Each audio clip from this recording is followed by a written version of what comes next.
So good morning and welcome to the 10th Annual State of Small Business and welcome to National Small Business Week. This is like I said, our 10th Annual State of Small Business. It's the only place that you're going to be able to get hyper local information in 12 different industries. And it's all about us trying to help you, the small business owner, grow. Yeah, so it's great to know what's going on in the community, but sometimes it's more important to know whether I can buy another F-150 or whether I'm going to be looking at my next G650. So, we're really excited. I almost hated to disturb the conversations that were going on before the event because that is what it's about. Savannah is a small community, but small business is the backbone of this community. And so thank you all for being here. And we're just so excited. We want to thank our presenters for being here and for taking the time to get this information together. And a big thank you to our sponsors, Wells Fargo and Savannah Score. If you could join me in a round of applause. So I guess I'm going to do this. We are finally back. So we actually did live stream before. Is that okay for you? So we live streamed this event before the pandemic, so we were on the cutting edge of technology. So we're live streaming it now, and we do want to thank our loyal online audience because people have been watching this since we began doing it. So we want to take a moment to congratulate all of you for surviving the pandemic. I mean, I think we're going to look back and realize that there was a cultural shift, that there were some changes that even went down to the foundation of business. So thank you all for being here, and thank you for your continued support. So that's it. I'm going to turn it over to Marjorie. Okay. All right. Joe, did you know that in May of 2020, almost 50 million people were unable to work? And in June of 2021, 6.2 million people did not work because their employer closed due to the pandemic. Yeah, there's some staggering statistics there. But did you know that 99.9% of businesses across the United States are small businesses, according to the SBA's definition of small business of having 500 employees or less?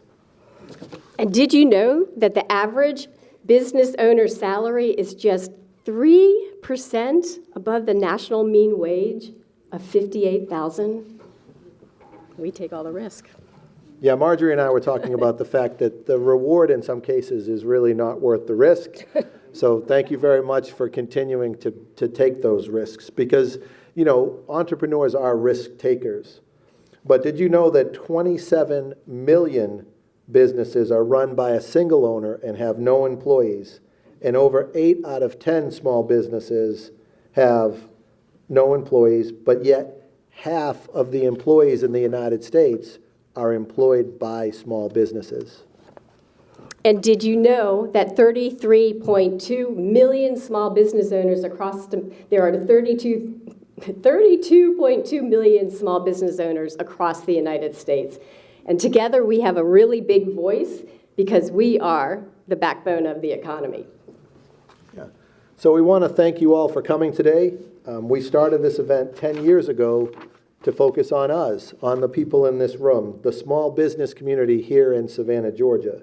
And online. Yes, and our loyal online followers. But, because the majority of businesses in Chatham County are small businesses. Thank you.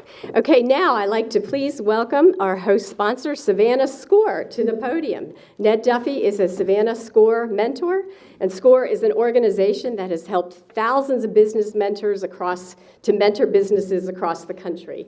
And I have loved having Score. Score helped turn my father's business around many years ago, so I am paying it forward. I just got my certificate with Score saying I've been a volunteer for 20 years, so come on up. And I'm going to welcome everyone back to our in-person live presentation. It's our privilege to present this information for everyone today. The person that did all the heavy lifting to organize this and get it together is Ms. Marjorie. Let's hear it for Marjorie. I'd like to thank our presenters for coming out and sharing their wisdom and their insights. There obviously is a lot happening in our region. Economically, it is a very exciting time, and we all need to be adaptable to change because change is going to be coming. We all know it. We can't put an event like this together without financial support. We have very valued financial partners. We're lucky in Savannah SCORE to have that opportunity, and today's event is sponsored by Wells Fargo Bank. I'd like to introduce the Southeast Georgia District Manager of Wells Fargo. Say hello to Sherry Butler.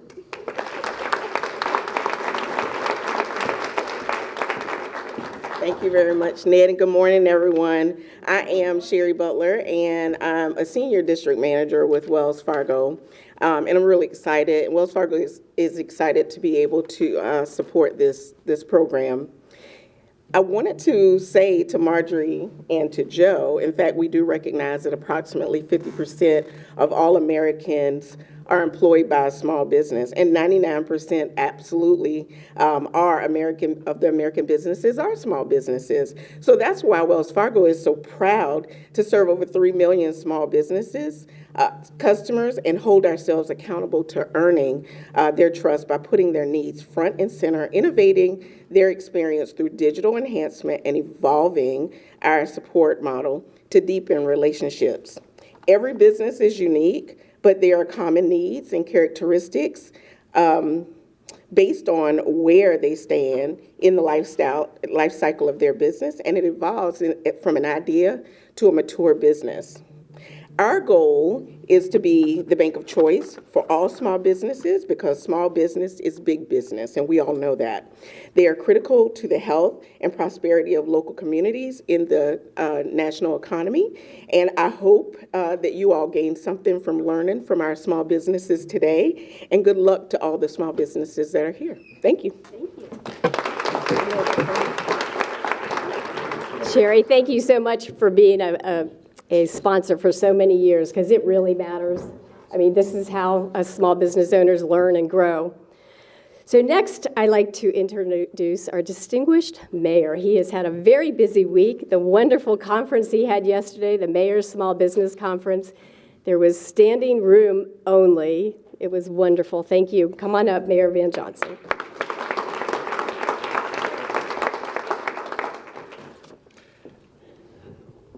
Thank you and good morning. Good morning. I wake up every morning blessed to be the mayor of the greatest city on earth. And that is a wonderful thing. And I don't ride alone. I have the greatest economic development team on earth. Team Economic Development, y'all give them a round of applause there. Wait, you're saying let them see. They're still tired but you always acknowledge your squad. And I'm on the campus of the greatest college on earth, and I'm a proud Savannah State. Y'all clap for my school. And while I'm up here, I want to shout out Kimberly Ballard Washington, and I want to thank her for her leadership, particularly during times like this. Higher education is difficult, it's hard. And for HBCU, it's even harder than that. And as a community, we're going to have to resolve that if we're going to be successful, our colleges have to be successful. And so we have an unbelievable resource here at Savannah State, not only an incubator of young minds, we also have an incubator in the College of Business, of which I'm a graduate of. As a matter of fact, I was in school when this building opened. But yet, let's take advantage of the resources that we have. We need to be able to do that. So I just want to do a quick commercial, and I was not paid for that. Just wanted to let you know. For us, we celebrate small businesses because we remember where we were this time in 2020. Take a moment and just think back of where we were and what we were doing and how scared to death we were that we were not going to be able to survive. But yet we celebrate because in 2020, Savannah celebrated its best year ever. Ever. And although my degree is not in economics, and I got a C in that class, but I did get an A in management. The reality for us, it wasn't because of big businesses, it was because of small businesses. Oh, yeah. It was because our small businesses found ways to be able to be creative, be nimble, be flexible, be able to operate in spite of what was going on. We were able to pivot. We were able to pivot our tourism economy. We told folks, don't go overseas, come to Savannah. And we found ways to keep people safe, to feed people, to house people, to hold conventions and conferences. You all found ways to turn whiskey into PPE. And we did. And it tasted pretty good, too. We found ways to be able to keep people safe. And so that resiliency, we've learned to be better. And we are better. We're stronger. And we're more formidable than we've ever been before. And so at 10 years, we learned about Zoom. I talked about that. Nobody knew what Zoom was. Now we all Zooming. And that's why I learned about the water cooler and getting up with Marjorie sitting in front of the water cooler and they're just talking away. It's like it became my new Today Show, listening to what Marjorie knows we're talking about. And it kept us encouraged and it kept us engaged and it kept us with the best information to be able to move forward. Savannah will be the best city in the world to be a small business owner. It is. And we want to continue to do that, and we commit to being able to do that. However, we need your help. We need your help to keep telling us as a subject matter experts, as those who have survived the war of the pandemic, of how do we do better? How do we partner with SCORE? How do we partner with other small entities that support you? How do our economic development department do a better job in serving your needs? How does Savannah State figure into that equation?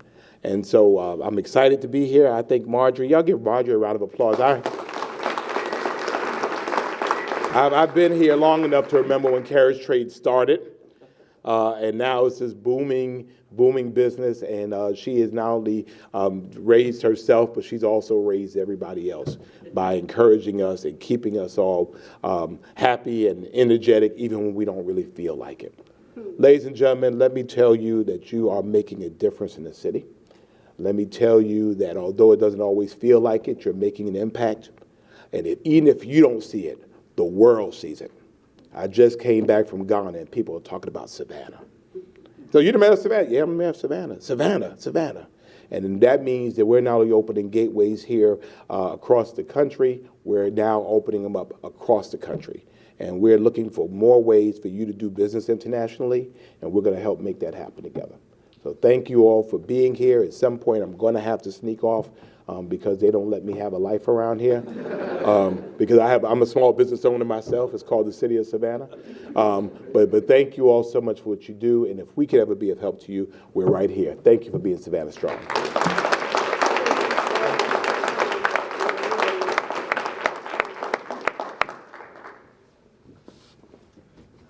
So we'd also like to recognize any elected officials that we may have in the audience. Very good. So at this point, I would like to welcome the president of Savannah State University, Dr. Kimberly Ballard Washington, to welcome you to this wonderful campus.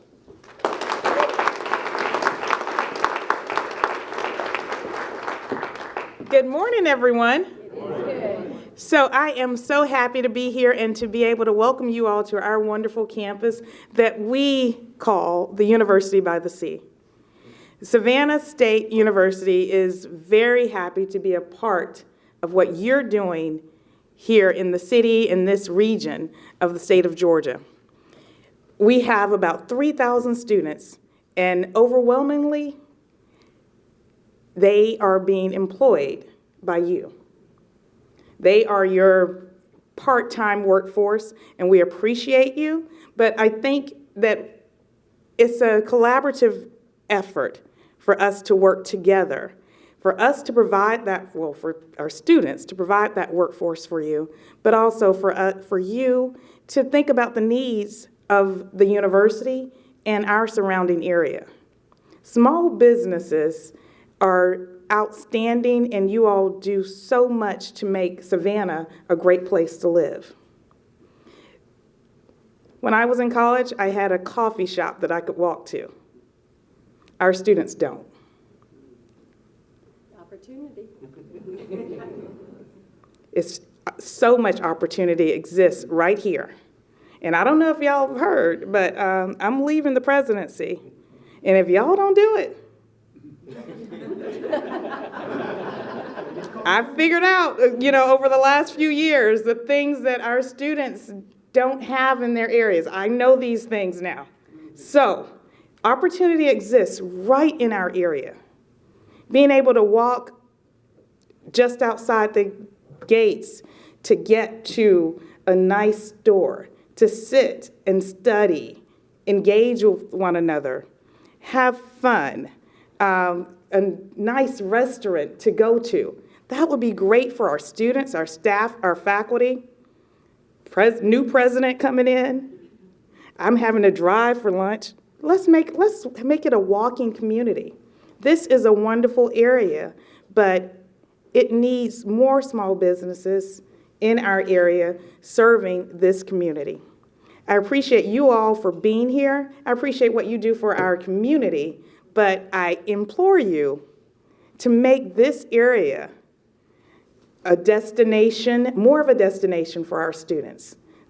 That they can not just come here for classes, but go serve the community around and spend money in the community around. They have to get in cars to do that now. Let's help the environment too. All right. Thank you all so much for being here, and thank you for what you do.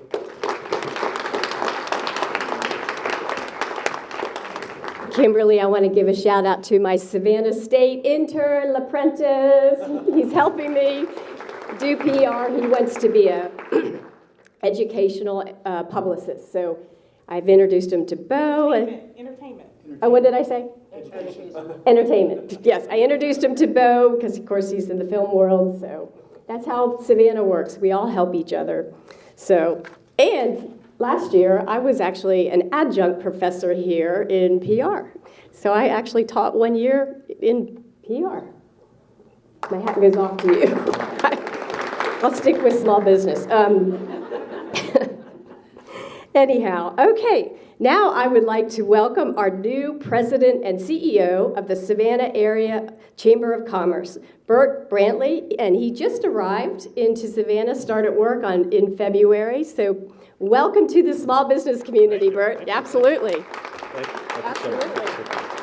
Good morning. I love the rapid-fire nature of this event. It reminds me, I think small business owners know that you don't spend all day doing the same thing all throughout the day. So, as usual, the mayor stole all of my talking points, and so I'm not going to repeat them. The mayor and the city staff are such supportive of the things that we do at the chamber, which is making sure that our small businesses have every opportunity to be successful. And with all the growth that's coming that was mentioned earlier, what we want to make sure is this economic opportunity spreads throughout the entire business community, all the way down from our individual sole proprietorships to those folks who have 5 or 10 people that are making things work, all the way to those up to that 50 employee level that the SBA talks about when they categorize a small business. And the way that we do that at the chamber is to help people make connections. And so we have our events that are generally sold out. People show up early, they stay late, helping people make those connections, whether it's finding a new customer, finding a new partner, finding a new vendor,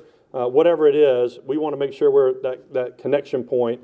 We've got a lot of partners in the room. I saw the Greater Black Chamber. We love partnering with them on events and on reaching out to the members that we share, especially, and making sure that they have the opportunity to be at the things that we're doing as well as the things that they're doing as well. I saw Pooler and Port Wentworth. We're working very closely, not just in the city proper, but out to the region as well, with all the economic opportunity that's coming to the entire region. And before I sit down, I want to just quickly point out we've got 2 folks, I think, on the team here. Jen Davenport is down on the front row, our in-house counsel and community relations expert extraordinaire. Thanks, Jen, for being here. And then Connie Reynolds, who has been running all of our events, is here as well, and she's going to be moving over into really to make sure I don't do anything stupid and mess up. So Connie's got the hardest job in town. But I don't Was that it? Was there? Okay. So if you see those ladies or me around town or any of our staff, please feel free to come up, talk to us about all the things we have going on at the chamber. We're glad to help you connect with our partners that are here as well. These kind of things are so important, and we're so supportive of the Mayor's Small Business Conference yesterday that we were very proud to be a part of. It's all about helping each other and building each other up and making sure that that opportunity is there across the entire spectrum, and it's not just a few people that are benefiting from this opportunity that we all have together. So we're going to be there in the trenches, helping, making sure that everybody's connected and working together, and today's a big part of that. Looking forward to the rest of the event. Thank you all for being here, and we're glad to support this event both now and in the future as well. And thank you for being so welcoming. This is the hostess city, and I have felt that in my first couple of months here. Really appreciate the smiling faces that I've seen all over town. So thanks for being here. Look forward to hearing all the speakers coming up. Thanks.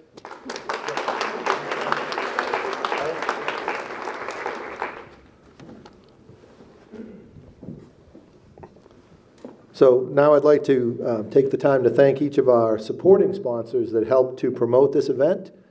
Thank you for reaching out to your networks and telling them about it, sending those emails and those messages to get everyone here. So I'd like to thank the University of Georgia Small Business Development Center and Miss Becky Brownlee, the City of Savannah's Entrepreneurial Center with Miranda Lumpkin-Lotson, the Savannah Area Chamber of Commerce, thank you, sir, the Greater Savannah Black Chamber of Commerce, Mr.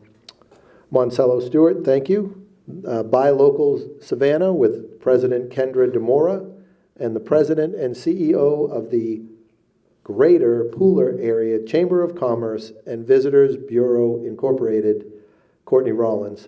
Also, Marianne Papel, the CEO of the Savannah Master Calendar, Jen Bonet, the Executive Director of the Creative Coast and the founders of Startup Chicks, Mia Mance, the President of Mia Talks, and Philip Scroggins of Soul Insights. And also, I also want to have a shout out to L'Apprentice. Thank you so much, sir. Everything you see on the slides and everything else is his handiwork. So thank you once again. All right. All right. Now, before we get started with our first presenter, just know they only have 3 minutes. So they're going to do a soundbite. And we're encouraging you to take notes and hashtag it SmallBizSav2023 and post any tips that you find interesting or helpful on SCORE's website, on SCORE's Facebook page.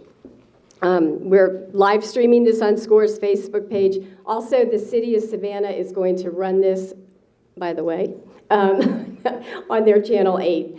Ken said I could do that, so anyhow.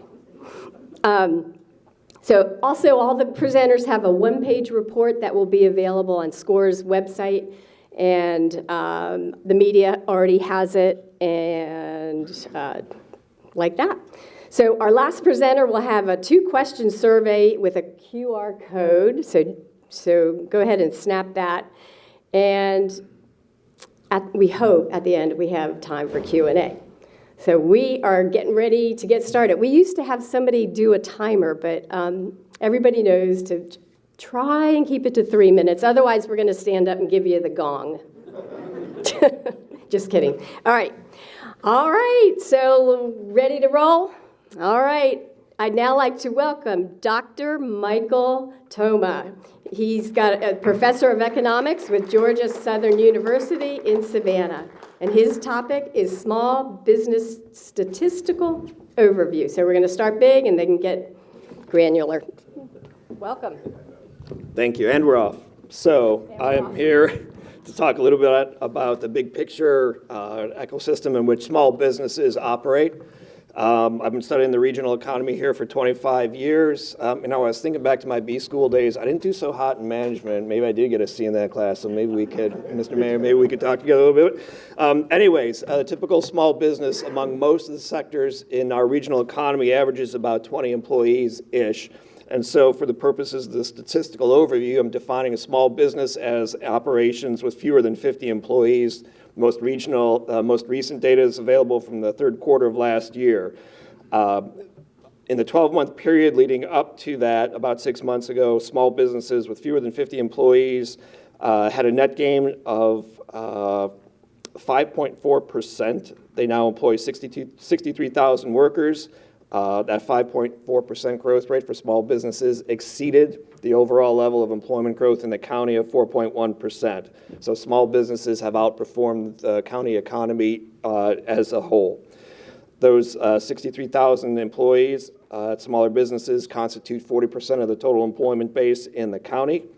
And those firms have established growth rates in their net employment gain. This is a good number, 7.6% growth in the number of employees in small businesses in Chatham County on an over-the-year basis. So roughly 94% of all businesses in Chatham County employ fewer than 50 people. So we have a very high level of entrepreneurial activity in the small business community. Your community is to be commended for that. As we know, it is a very risky venture to engage in small business activity. There are opportunities that are going to be emerging in this regional economy.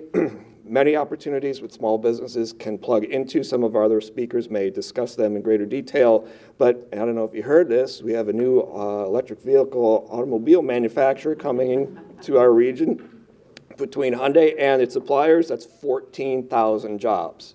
So there are many emerging opportunities for small businesses to either participate with those larger employers that are going to be having, did I say it, 14,000 new jobs in our regional economy. So there might be opportunities to interface with them directly. I believe about 2-3 weeks ago, there was a seminar, so to speak, for small construction industries that was hosted by the JDA. So go to the JDA, Joint Development Authority's website, and find out how you may be able to plug into that with those firms directly. But also think about that. 14,000 employees is effectively a small city. And all the things that 14,000 workers do will create opportunities for the small business community in these upcoming years. In addition to that, there are also spillover or knock-on effects. As these 14,000 employees become engaged by their employers, that will create opportunities because some of them will be recruited away from current businesses in our metro area. That may create opportunities for small businesses to interface with those firms who are losing their employees, who are getting recruited away to Hyundai in the sense that they may need additional outsourcing activity. So there may be a way to plug in there as well. We are living in a tight labor market. It's unlikely to become less tight in the upcoming future years with the new demands for employees out there. So I think you may still experience wage pressures in the future. They may ease a little bit. They are easing somewhat in 2023. But I think it's a longer-term situation in which wage pressures will still remain in place in our regional economy. But I do have to say, forgot to mention one thing.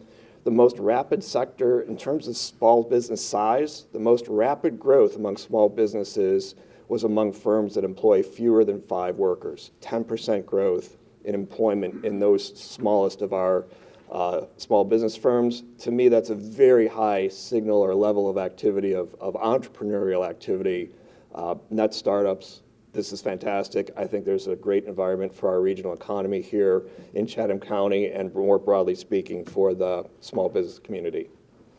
Thank you. Very positive. And now it is my pleasure to introduce Moncello Stewart, the president of the Greater Savannah Black Chamber of Commerce, and he is going to speak on black business ownership.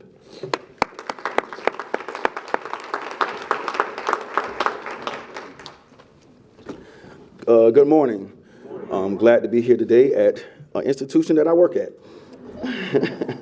Well, thanks so much for putting on this event. Real quick, I can't do this without recognizing any board members, and partners of their chamber. If you could just please stand real quick.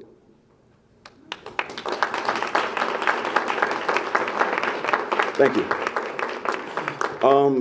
We're so excited about the work that we've been doing. I would love to say that the work is done by me. The work is done by the board members, former board members, and members of the chamber, and I think we've been doing some great things here. Listen, we're here to talk about supporting black-owned businesses because we know that that helps create an equitable society in several ways. It helps to close the racial wealth gap, the origins of which dates back to the Jim Crow era. It strengthens the local economy by empowering more businesses to flourish.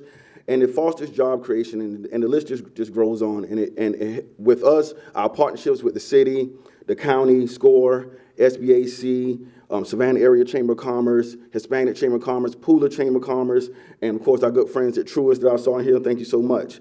I'm happy to report that black business ownership is on the rise, not only nationally, but here locally. Over the last few months, we've been able to see so many businesses open. We have a juice bar coming down on Charlton Street. We have 2 new barbershops that open, one on Broadway and one in town. We have a new movie equipment rental business that's coming out of Atlanta, 2 black-owned businesses that combining their businesses here. That's going to be some really great news that you'll be hearing about pretty soon. And multiple trucking companies, one that may be opened by an NFL player here right here in Savannah. The pandemic forced a lot of people to rethink and work other ways to provide for their families. As a result, many new businesses opened up, and the black community was definitely part of this new wave of entrepreneurship. Locally, more black-owned businesses have been cropping up in more healthcare fields. That's been a field that we've been seeing a lot more of. An interesting point is that while nationally black men own more businesses, locally black women have taken the lead in Savannah and owns more businesses.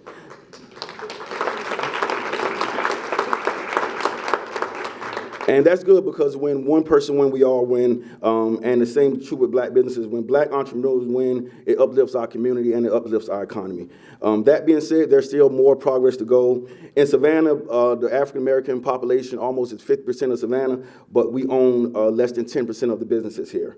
So clearly there's a disparity there, and that needs to be addressed, and those are some of the things that we're working on. There are certain challenges that black business owners face, which makes it harder for them to flourish and thrive. For one, it is harder for us to get approved for financing because of the generational wealth gap and institutional racism. Black-owned businesses are sole proprietorships, and of those that do not have that have employees, 2/3 of black-owned businesses have 10 or less employees.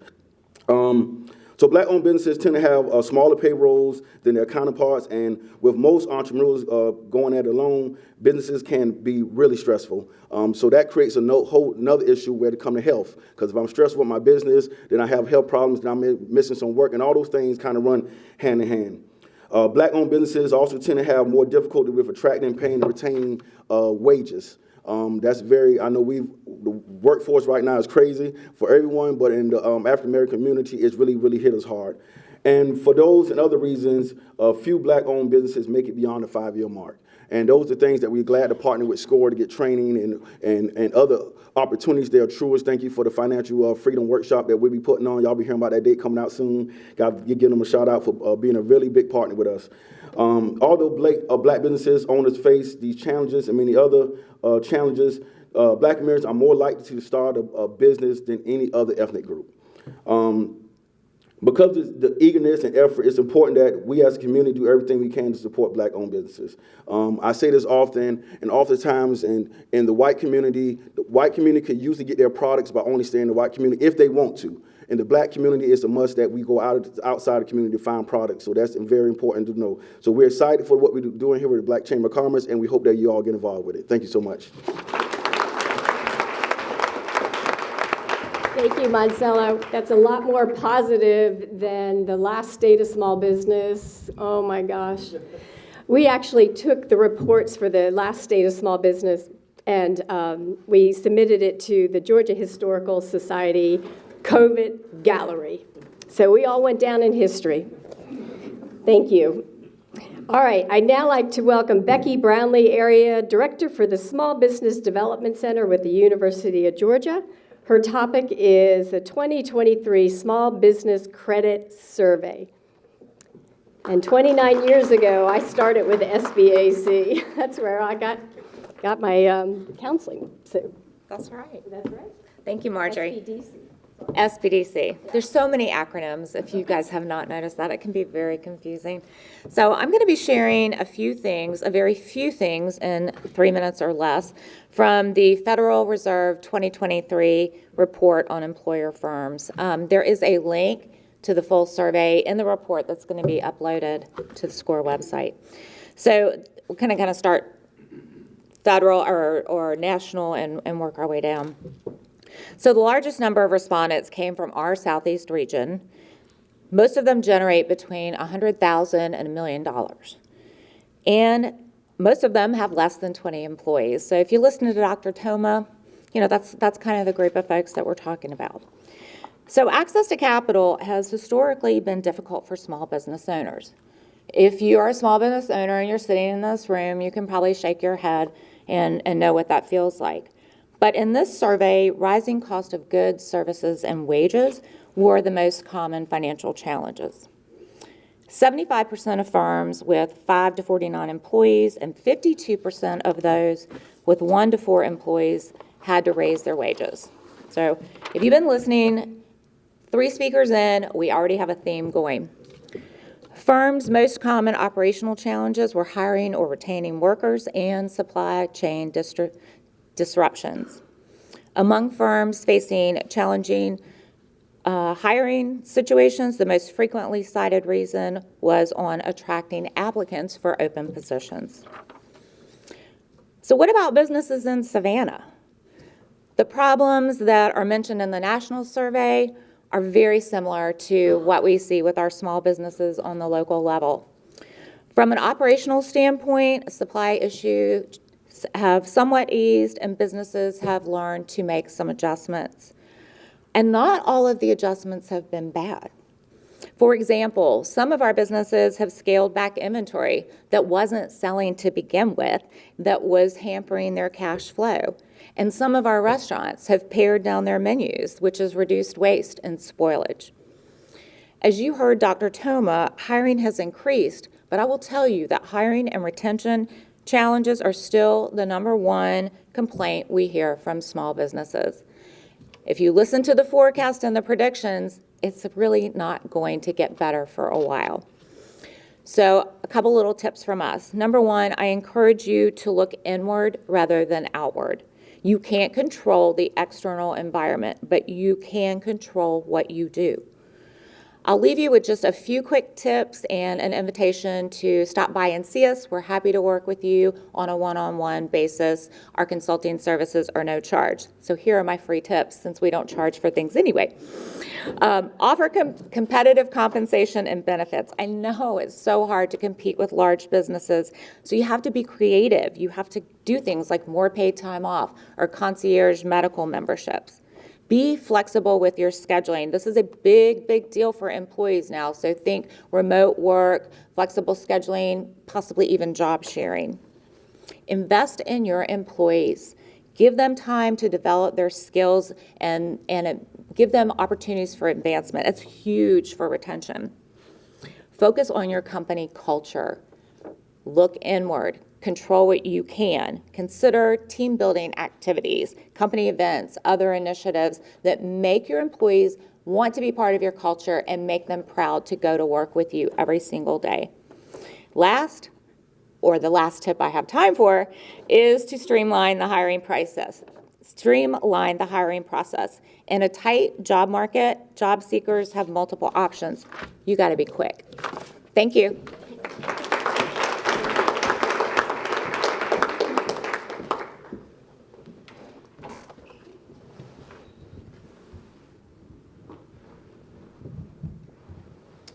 And now it's my pleasure to introduce Joe Marinelli, who is the president of Visit Savannah. Joe?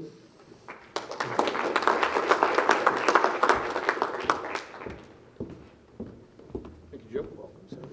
Good morning, everybody. So when you think about what drives Savannah and Chatham County's economic prosperity, it's made up of a very diverse economy. Of course, we have the Georgia ports, our military bases at Hunter Army Airfield and Fort Stewart, manufacturing with Gulfstream, Mitsubishi, and soon Hyundai, logistics companies like Port City, Amazon, IKEA, Target, and more, our fine universities like right here at Savannah State, and our hospitals, and of course, tourism, or what we call the visitor economy. Like many industries, 2019 was our landmark year for the number of visitors and visitor spending to our city. Business was good, life was good, and our industry was employing about 25,000 of our friends and neighbors. Then we all know what happened in 2020. and the local tourism industry may have taken the hardest hit of all, seeing 91% of its employees either laid off or terminated because people stopped traveling. Period. They stopped traveling. And many of those jobs were small businesses. The pandemic did not just hurt the hotels in town. It was restaurants, retailers, museums and attractions, tour companies, trolleys, walking tours, carriage rides, airport employees, and on and on and on. And when people stop visiting, it also hurts local small businesses like drugstores, gas stations, dry cleaners, florists, etc. Yeah, like many industries, the tourism industry went from the best of times to the worst of times virtually overnight. But my report has a very happy next chapter. By fall of 2020, the pandemic started really affecting the psyche of Americans. Pent-up demand, COVID fatigue, vaccine distribution, Governor Kemp opening up the state of Georgia, and of course, Mayor Johnson leading us with his unique style of leadership through that difficult time. When 2021 finished, our bounce back was in full rebound mode, even after weathering the Delta virus, Omicron, and whatever else we were dealing with back in those days. And all of a sudden, people were visiting again. And locally, people were working again. Well, on Monday of this week, we got the first look at our 2022 tourism statistics, and here's a sneak peek of what that report says for last year. Our hotel occupancies were the highest ever. Wow.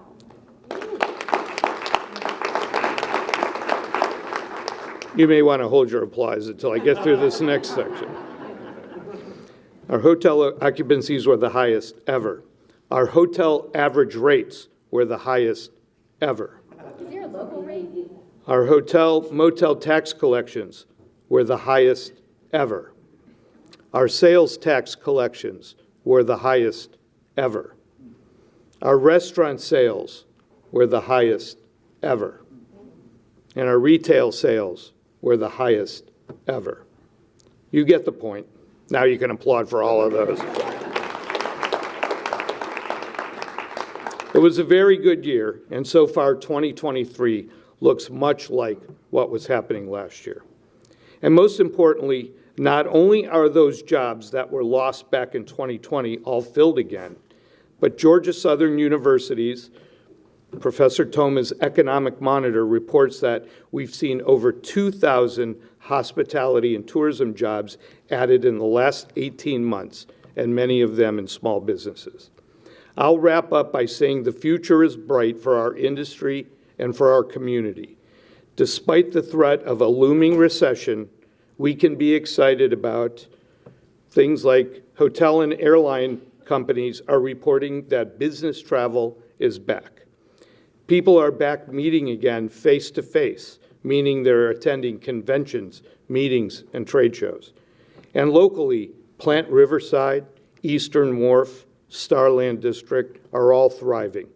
We have major airlines servicing our airport with around 40 nonstop flights from cities all around the country. We have a more and more diverse culinary and restaurant scene than ever before, and again, mostly small businesses. And our convention center is doubling in size, and more hotels are on the way. So yes, there is a very good reason that Travel and Leisure magazine calls Savannah the #1 city in the South to visit, and at Visit Savannah, we agree. Thank you very much.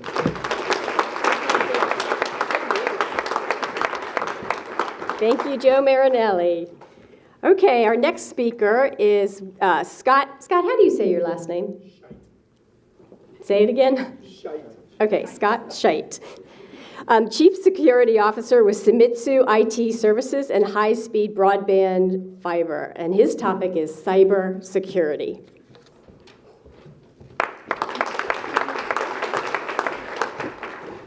try my 3-minute up here. Good morning, thank you. Again, my name's Scott Scheidt, Chief Security Officer over at Sumitsu. Sam Cook is the owner, small business owner of Sumitsu. We have less than 50 employees, been in business for 39 years in the greater Savannah area, support many of you in the different things that we do. I primarily focus on IT and cybersecurity, or the security of all of the aspects that go into what we provide to you guys. I just wanted to come with some telecom and cybersecurity statistics to kind of show what we are trying to track as we come out of COVID and see what's going on in this particular area. So nationally, 37% of companies hit by ransomware had fewer than 100 employees. So a third of small businesses. Nationally, 95% of cybersecurity incidents at SMBs cost between $800,000 and $650,000 to recover from. Nationally, 75% of SMBs could not continue operating if they were hit with ransomware. Locally, we have seen in the clients that we support a 10% increase in ransomware attacks over the last 12 to 18 months. And the local industry with the highest known attack activity has actually been the construction industry. Interesting. Nationally, 64% of all small businesses are not familiar with cyber insurance. Locally, cyber insurance questionnaires that we have been consulting on and helping our small business partners with over the last year have increased a lot of expectations and questions for small businesses on reporting on a host of things such as, what is your endpoint security vendor? Are you using multi-factor authentication? Are you training your employees on cyber awareness training? These are things that, as small business owners, you're going to potentially have to look at in the future to get reduced cyber insurance premiums. Nationally, half of small businesses spend less than $1,500 a month on cybersecurity related cost. Locally, I'm happy to say that small businesses can get cybersecurity support packages for, on average, less than $1,500 a month for 1 to 30 employee companies. And call us if you want some help with that. We can show you how to do that. So that's our cybersecurity piece. From some telecom notes, Port Wentworth, as part of our Chatham County family, is evaluating long-term projects to deliver fiber to the home from the city in select communities out there. So that's a growth area. Might bring down some cost of that service for residents. And Chatham County, it's a 24-month statistic, but some things have ended in the last 12 months. About 100 route miles of fiber has been brought into and out of Chatham County. That is, if you don't know, not just one duct. We put in 3 to 7-way duct. So 100 miles is actually anywhere from 300 to 700 miles of additional infrastructure. The value of that, some statistics from the Broadband USA for our area, for small business owners to be aware of. I've got a lot up here, but for my time, I'll close out. I'll just say that 94% of all households have smartphones, computers, and tablets in them. So the digital economy, that's truly coming out of COVID where we're looking at. And so getting onto social media, looking at things to increase your connectivity for your small business output and partnering with each other will increase your posture in that telecom space. Thank you.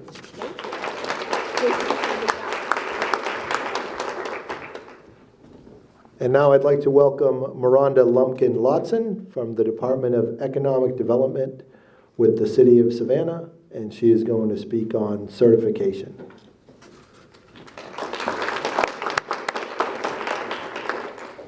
Good morning, everybody. Certification is the verification process to ensure that a business or organization is the type of business that an entity seeks to engage and do business with ultimately. In this case, it's the City of Savannah, and the certification is the Minority and Women-Owned Business Certification Program.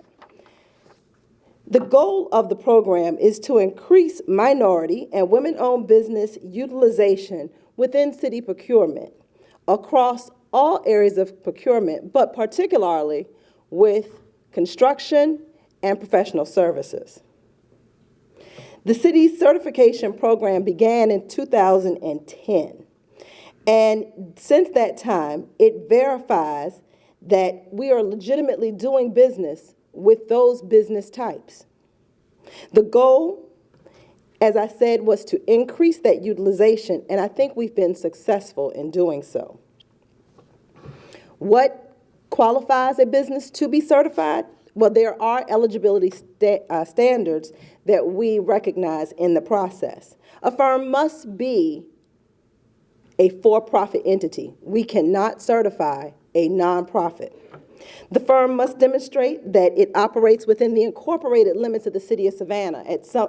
When we first started the program, we did the 3-county area. However, resources required that we narrow that to the incorporated limits. However, we do take certifications from federal and state entities, so those certifications are welcome. The minority and women-owned business must be at least 51% owned and controlled. The applicant must demonstrate that they are economically disadvantaged and a member of one of the recognized protected classes. Those classes are African American, Hispanic, Native American, Asian Pacific Islanders, and Subcontinent Islanders, as well as Caucasian women. The MWBE program the certification of that business must meet SBA size standards. For example, a construction firm cannot exceed $39.5 million over a 3-year average gross receipts. Then a site visit will be required to evidence everything that we have observed in the application for certification. So there is an extensive process to being certified. You just don't declare and become certified. Why do you ask if we go through? 3 minutes. No. Wow. Wow. The benefit of being certified translates to, in 2022, translates to 37% spent with this classification of businesses. So it does benefit businesses who are certified. The question is, did you get a piece of that pie? Yeah.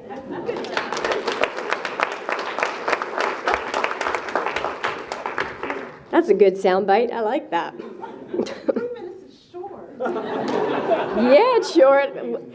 We're going to start timing here. Okay, Paula, come on up. Paula Chrysler. She's our next speaker, the Executive Director of Healthy Savannah and the REACH Grant, and she's going to be talking about productivity. Ready? Go. All right. Well, good morning, everyone. I've got a couple statistics here. According to the county health rankings, Chatham County is considered among the healthiest counties in Georgia for both health factors and health outcomes. Chatham County ranks 42nd out of 159 counties in Georgia.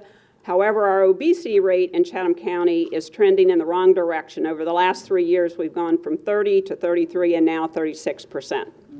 The good news is that according to the Coastal Health District, physical inactivity 3 years straight, Chatham County has had the lowest inactivity rate among coastal counties, but still currently at 24%. So there's a ton of research out there about how being healthy and having a healthy body weight equates to increased productivity. Also know that a healthy body weight is not and never should be used as a single indicator for a healthy person. Just yesterday at our Healthy Savannah meeting, many of you in the room were there. It was a great event. Sorry, some of you missed it, but anyway, we had a great keynote speaker and talking about belonging, all right? What we heard was that job performance increased 56%, and there was a 75% reduction in sick days when employees feel like they belong. And her quote here that I'm going to say is, belonging is the #1 motivator that unleashes human potential. All right, that's it. Becky alluded to this. Okay, I don't see Becky anymore, but Becky was alluded to this earlier in there you are, second row. There we go. Bottom line, make the healthy choice the easy choice in your business. Take at least 1 minute stretch break every hour and work toward a 30-minute walk every day. and importantly, ask everyone to join. And so we all know that we have 3 minutes, but I'm going to take the rest of my time because one of the things what's important to do is everybody should get up, just stand up. Oh, I knew she was. All right, we're just going to do, first we're going to do some shoulder rolls. 1, 2, 3. 51 seconds. Go back, 1, 2, 3. Some neck rolls, just one direction, then another direction. All right, we're going to do some side bends, right? Over this way, over this way. If you feel like it, go ahead and do this. And if you feel like it, go ahead and do this.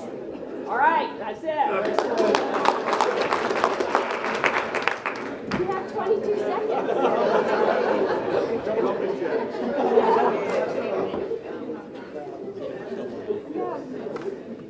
So we have 22 seconds left, so I think jumping jacks, everyone. I did brag to Paula, I went to the gym this morning, just because I knew I was going to see her here. But hey, it's now my pleasure to introduce Victoria Saxon, who is the COO and the CFO of the Small Business Assistant Corporation, and she's going to talk about small business access to capital here in the area.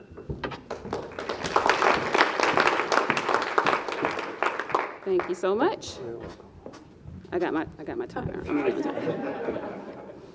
Thank you. All right, so I'm here to talk about access to capital. Good news is there is capital available for businesses.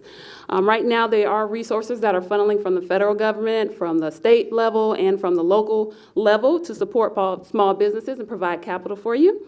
SBAC alone received $3.3 million from a federal level, and also $2 million is being set aside for the state for us to provide lending for small business owners.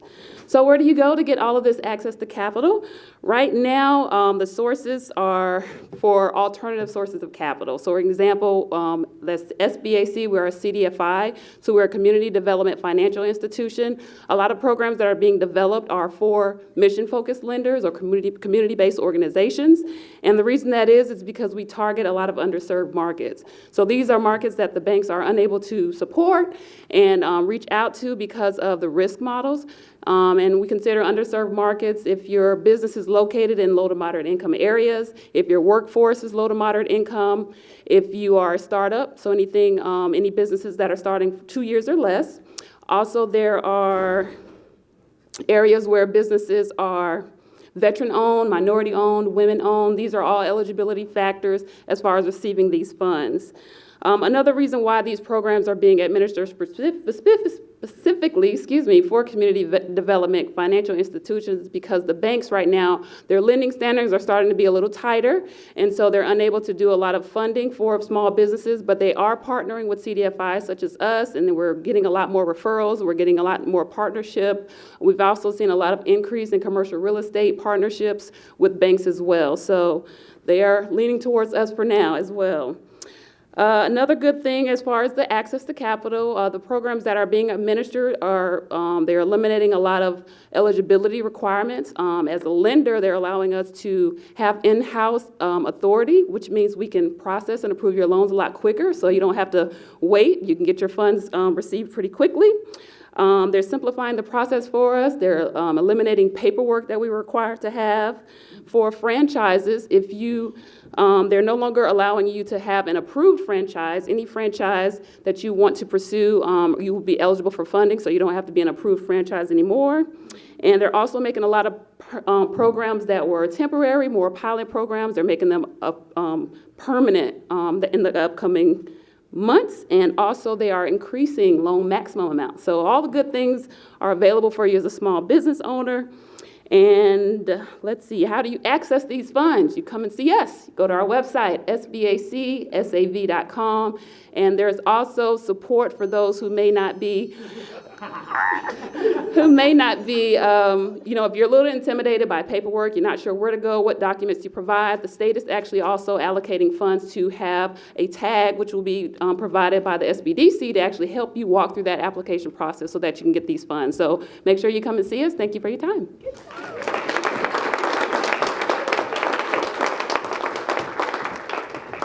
Oh, she's tall. Thank you, Victoria. I got to see Victoria yesterday at the mayor's conference.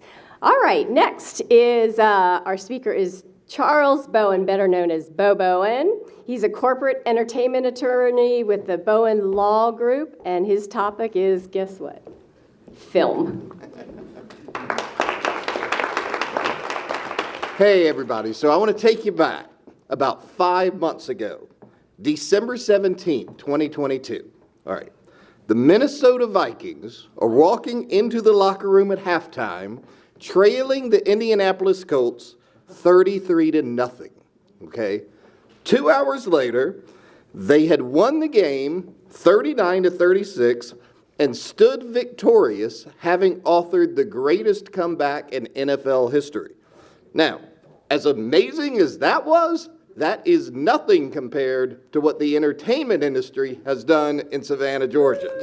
So, now, between 2014 and 2019, the Savannah entertainment industry grew significantly every single year. It went from $38 million in economic impact in 2014 all the way up to a record $266 million in 2019. And then COVID hits. The film and television industry overnight grinds to a halt, not just locally, but worldwide. The industry then adjusts. They pull together. COVID protocols were put into place. Filming began again in earnest. And so by 2022, Savannah was once again hosting more film and television productions than ever before. And that $266 million record that was set in 2019 was almost doubled, and that rose to $440 million in 2022. So that is a comeback. Almost $500 million. Now, one of the most exciting results of the growth of the entertainment industry locally is to see how many other small businesses are really benefiting from it. When film producers come to town, they invariably have to use this wide array of local services when they come to town. Started a list: dry cleaners, florists, bakers, hotels, restaurants, doctors, spas, coffee shops, clothing stores, bakeries. I mean, you get the point. Countless other local services are being used by these productions when they come to town. So if you own a small business and you would like to take part in that and reach out to the film industry and let them know that you're available, then what I would recommend you do is to register with the local film commission on their website. That's filmsavannah.org.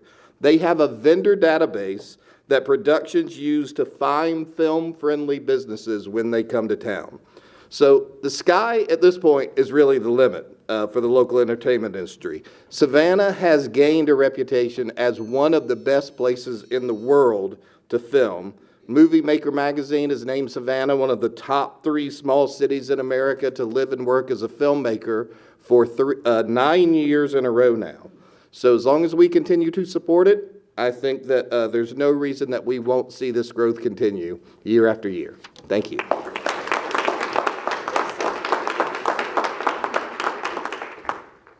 Okay, and now it's my pleasure to introduce Catalina Garcia Quick.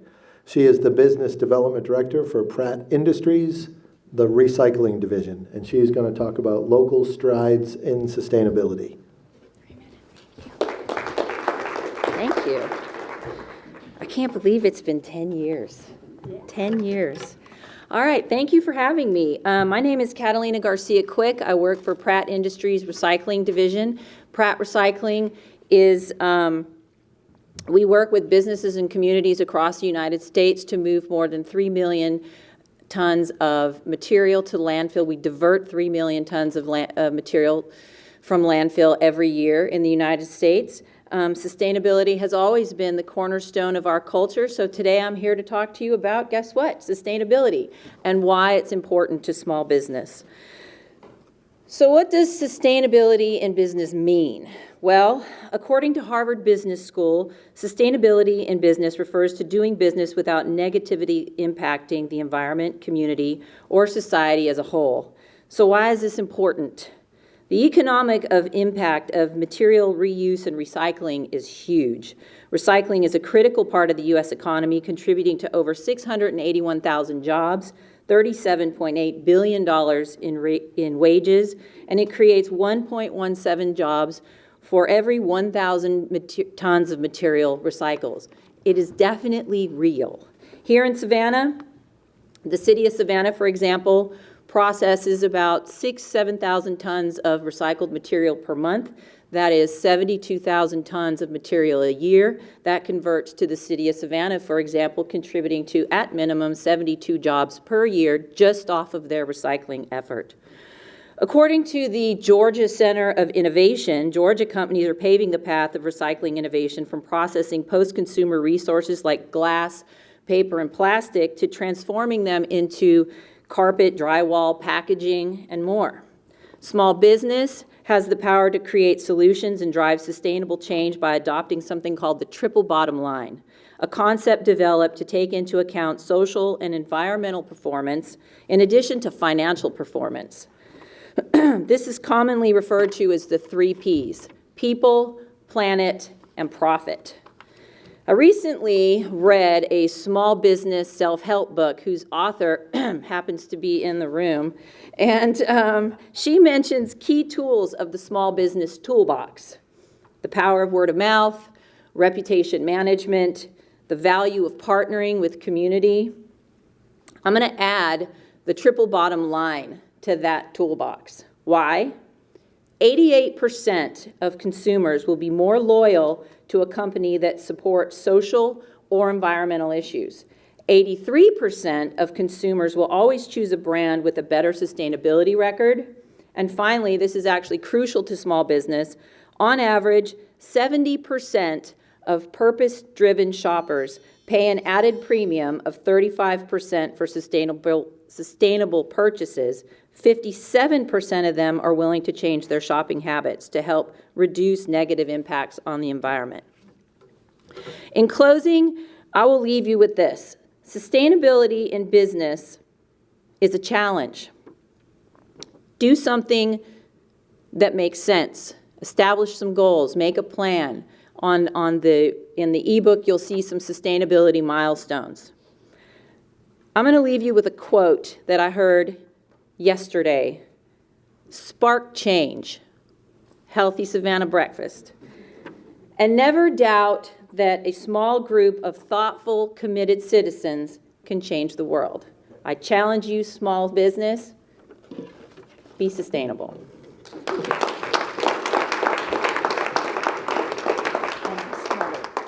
No, great, great. Be the change. I love that. Okay, thank you, Catalina. All right, we've got Rhett Mouchet coming up. He is the associate broker of Colliers International Savannah, and his topic is commercial real estate trends. Yesterday, we did a pre-interview. Guys, there's no real estate out there. Listen to these numbers. It's really scary. I mean, it's good for us, but it's not. Real estate. Real estate. Good morning, everyone. I'm an associate broker at Colliers International, a commercial real estate, and we are in an exciting market right here. But I want to thank Marjorie and Joe for all the years of support and having this. And you know, it's been a lot of fun, and I've learned a lot over the last 10 years. I can't believe I'm still doing it. And fortunately, I was in a pretty good market most of those times, the ones that especially we could show up at. So anyway, thank y'all for coming. Basically, you know, I only have a short time to run through some of the commercial, what I call real estate benchmarks and trends, but I'm going to run through some of the ones that I like and I think are important. Then I'm going to do a little bit of a summary as far as how it affects our small business community. Let's start with industrial. I mean, everybody knows what industrial is, just right up I-16. You can see our industrial market, a good overview of it. But industrial, going strong. We have over 100 million square feet plus of inventory out there. And when we started benchmarks and trends, and I think it was 2015, we had only 46 million. So that's how it's grown. And basically, I said we got 20 million square feet under construction, and that's the latest stats off the press from our Collier's office. Hillary Shipley and David Sink do a report every year, and actually every quarter on the industrial. So that's up to date. And if you're impressed with 100 million and 20 more million coming on, the vacancy factor is less than 1%. How do you compare 1% vacancy with 20 million, with 100 million inventory and 20 more million coming in? Can you compare that? Is there a model? The only thing I can think of is my wife's shoe closet, in there, Oops, she's here, but she's a small business owner. Okay, thank you, sweetie. The next benchmark is in the multifamily market. Multifamily, going strong. A few hundred units delivered within the last 12 months, and we have 3,000 units under construction. Existing low vacancy, and it's expected to remain low. Georgia Ports, CETA, bringing in jobs and people, and they're filling up the apartment market that we got right now. Retail, that's an important one. The retail is going strong. We have about 28 million square feet of retail, and we had 120,000 square feet of new retail delivered over the last few months, and a good portion of that's already absorbed. The vacancy rate is on the decrease, and we have right now, according to CoStar, only 3.3% vacancy. So that is a very low vacancy, and that may be why you see some of the rates going up with some of the retail. And then office market. If you've heard me over the last few years, office market has been stale, but now office market is growing. And it is growing. Our office supply is dwindling as far as we have a vacancy of about 4%. So office market, every segment is going, office I will say is going stronger. So that's how we are as far as some of the benchmarks there are currently. Future trends, benchmarks, significant growth of hospitality. And that's affecting our office market downtown. A lot of the office buildings are being converted to hotels and basically extended stay areas. So that's what's happening in our downtown if you see some of the buildings being converted. Continued growth of the industrial sector, just take a look at I-16. All right, I hear it. Last summer I attended a summertime groundbreaking of the Bryan County megasite. Stood under a tent only 23 miles west of Savannah, adjacent to I-16. I didn't realize the enormity of the emerging Hyundai plant on 3,000 acres of land. The workforce will be in the thousands, what you've heard. There will be 16 to 17 million square feet under roof between the auto and the battery plant. Convert that to acres. That's several hundred acres under roof. New meaning to take out the trash. Under one roof, all that space, hundreds of acres. In closing, just one closing thing. What do the stats or trends mean to us in the small business community? Maybe you've heard someone refer to growth in Savannah. I did a while back in terms of, they're on Savannah time. I've heard that several times in the past. We've been known in some situations to being kind of slow and maybe non-responsive a little bit as a business community. Well, all that's changed. We'll start to brag about being on Savannah time. Folks, we have a new clock. It's nuclear powered and it's fast. So let's celebrate that new clock. Small businesses are a major factor in creating job opportunities and driving economic growth.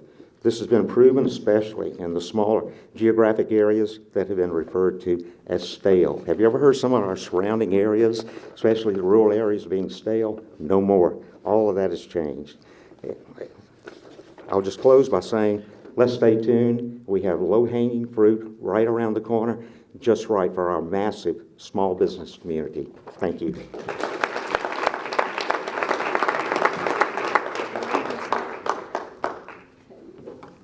I was going to lean on him, but I figured I might scare him. So Red has been here from the very beginning, and I think his knowledge of the absorption rates and the phenomenal growth here is just very beneficial. So our last presenter for the day, well, actually, our next presenter is going to be Jesse Dillon. He is the Chief Operating Officer of, I am sorry, Jesse. She is the Chief Operating Officer of the Savannah Economic Development Authority. Jesse, my apologies. That actually happens a lot, and that's okay.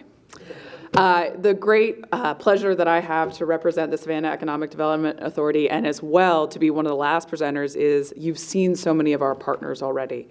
They're sharing those statistics. Dr. Toma went right up front and started ticking off boxes of things that I wanted to speak to you today. Becky spoke to you a little bit more, Rhett Mouchet, Colliers. All of these partners represent an incredible asset, not just to the big business that we've been hearing about when we're talking about Hyundai or some of the big businesses that have grown here that we know, like Gulfstream Aerospace Corporation. This is a team, and I am so excited for this opportunity. You heard Dr. Toma talk about the 8,100 jobs with Hyundai and the multiplier effect, the induced jobs, the indirect jobs, the opportunities that are there. And I think sometimes people are like, well, what about us? This is a time to innovate. This is a time for the small business community to get out there and grow. This is an opportunity. It's not a threat. And that's important for people to see on a daily basis. One of the things that I'm very proud of is to not only represent CEDA, which is the Chatham County Economic Development Authority, but be part of the 4-county JDA. This encompasses Bryan, Bullock, Effingham County as well. We need to stop thinking just as Savannah, just as Poole, or just as Chatham. We are a region. This is a team. So while you may think, oh, CEDA only works with the Gulfstreams and the Hyundai Motor Groups, that's not true. One of our most incredibly important assets is our existing industries here and seeing them grow. Historically, those have been our biggest numbers, our greatest opportunities.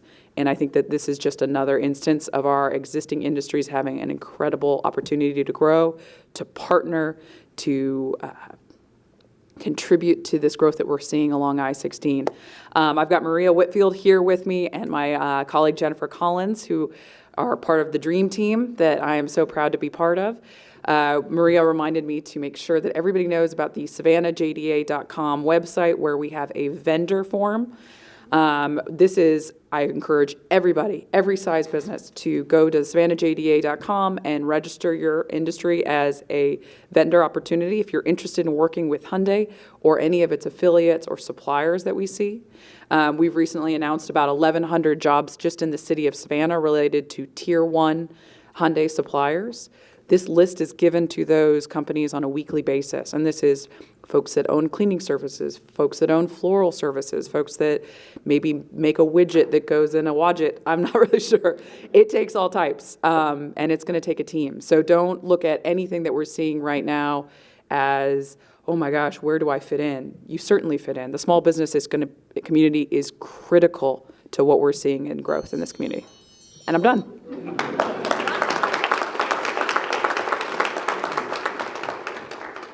Jesse, maybe we need to do State of Small Business in the Savannah area. Yeah, we probably should. We are growing like crazy. Thank you. That was really interesting. And Maria's my friend. Good to see you up there. Okay, Philip is going to come up and do a survey. And everybody go ahead and scan this QR code. And then I think we'll have time for Q&A. Philip? Thank you. All right, guys, this is painless. 15 seconds, pull out your phones, scan that QR code, like literally 2 questions, all right? Your least harmful poll ever. And we're going to take a look at some instant insights now that y'all have been able to see what we have to look forward to and what we're experiencing here in the Coastal Empire. So I'll give you all a moment to take that if you haven't done so already. I did test it at the beginning, so I know it functions. Great, great, great. So for those of y'all who don't already know, the Conference Board does something similar to this. The National Federation of Independent Businesses does something similar to this. A couple of these questions, it kind of gives us an indicator how people operate, how they feel, and how they perceive things. So we're interested to see what our peers here are thinking about what's going to happen in the Chatham County economy and what we're going to do accordingly. So let me see if I can go and pull up this response. We have 66 responses. Okay. Well, hold on. It's taking a long time to load. Uh-oh. Okay. We will pause. Can you do jumping jacks or perhaps push-ups? I did not get good enough sleep. I'll give you 50 next year. 50. I got you for 50. I'll write that down, sir. Yeah, please.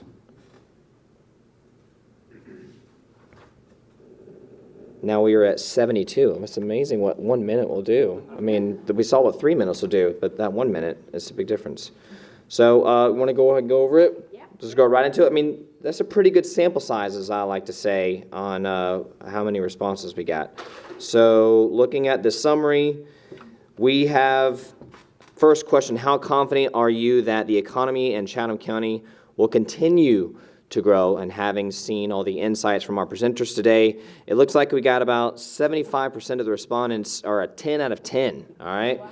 Followed by another 12.5% are about the 9, got about 8.3% or an 8 between 1 and 10.